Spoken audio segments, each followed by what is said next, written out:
Collector of things, master of classic design with a twist. This is the Mags on Media exclusive with designer Sir Paul Smith. We were invited to attend the opening of his exhibition at the Design Museum in London. And can you believe, after all these years in the business, the man still gets opening night jitters? Let's revert back to the exhibition, which, as we continue to speak, is being set up. Yeah, I'm sorry about the noise. Again, not a problem. You said to me before we started this interview you were a little nervous about it. What's to be nervous about? Well, it's nice nervous. Yeah. You know, it's a sort of coming together of emotions because there's a lot of things from the past. There's a lot of memorabilia. The room we're sitting in, which was only open 2 days a week, and was the humble beginnings, so a lot of memories floating back, but in a good way. What do you want people to take out of this? I want them to think that they can, however difficult the times are, that they can progress with their passion, whatever the passion is. It doesn't even have to be about creativity. It could be just about their personal life. It could be just about the passion of doing better in their family, or doing better at sport. It could be anything, but it's about humble beginnings and blossoming. That's what the exhibition is about. And an undercurrent of your entire life has been humility. 20 postcards of thanks a day? Yeah. What is this about? I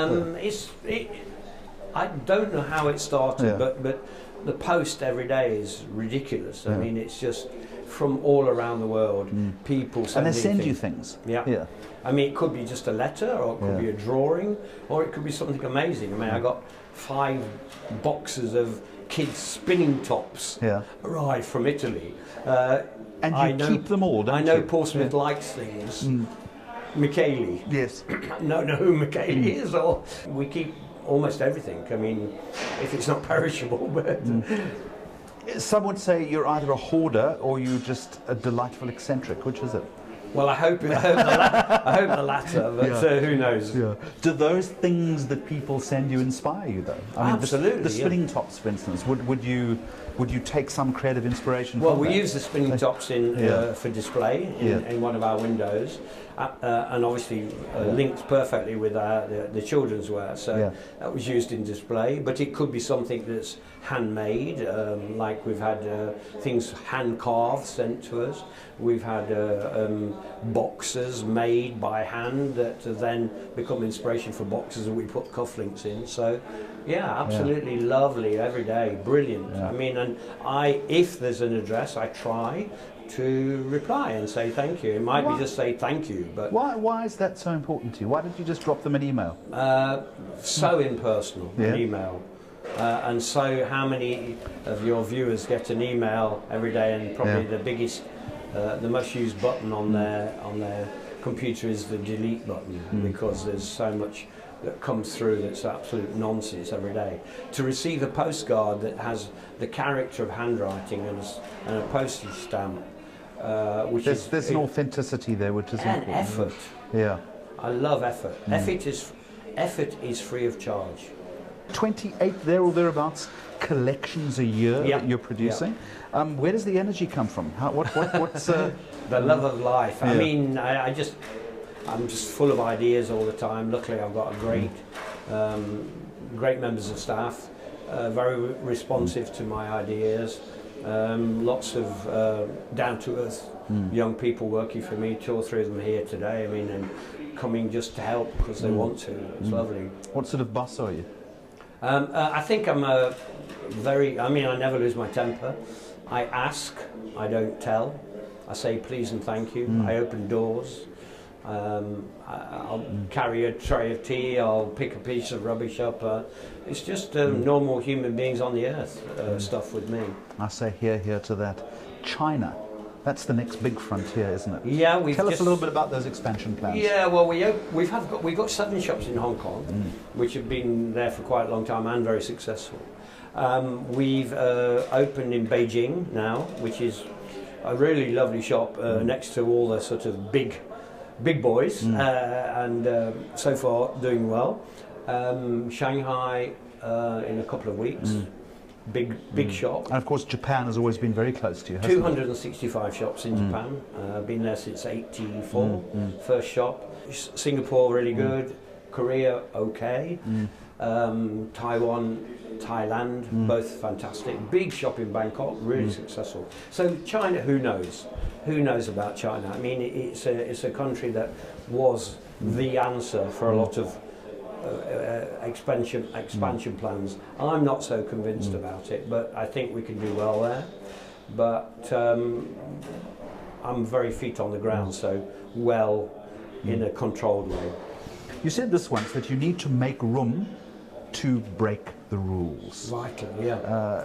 Why is rule breaking? Well, first of all, why is rule breaking important? Then how do you make the room? I mean, maybe breaking the rules is a, you know, a bad expression. But I don't mean, you know, suddenly go through the traffic lights on red. You know, I'm a great believer in lateral thinking. So if you go down the obvious route, then many people are going down the obvious route. So what if? That's what I mean by that, is challenge yourself. Don't get into a comfortable routine.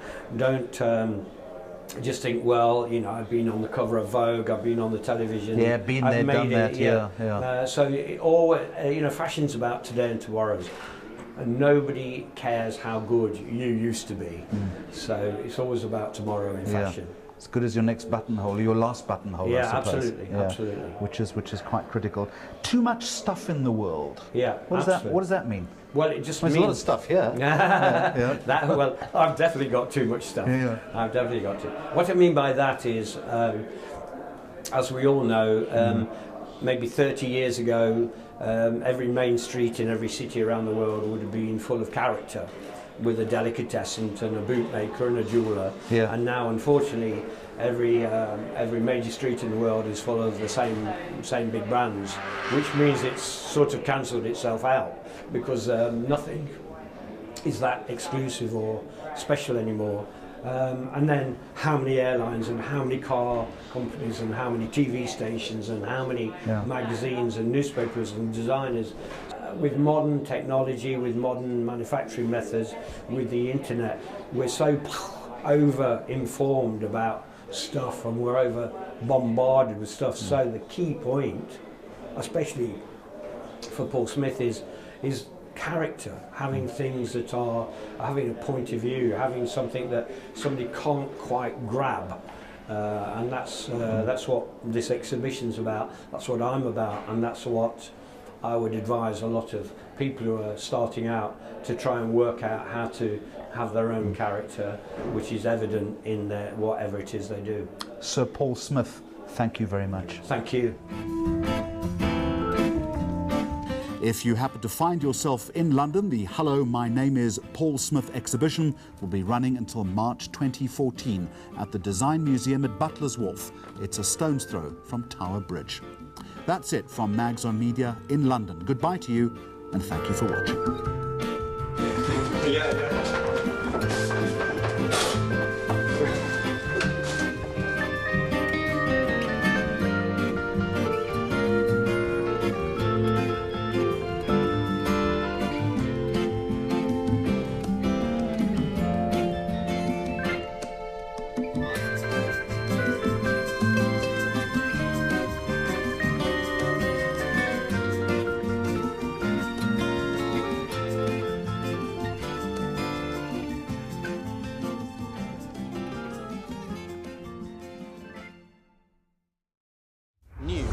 that moves. ENCA.com.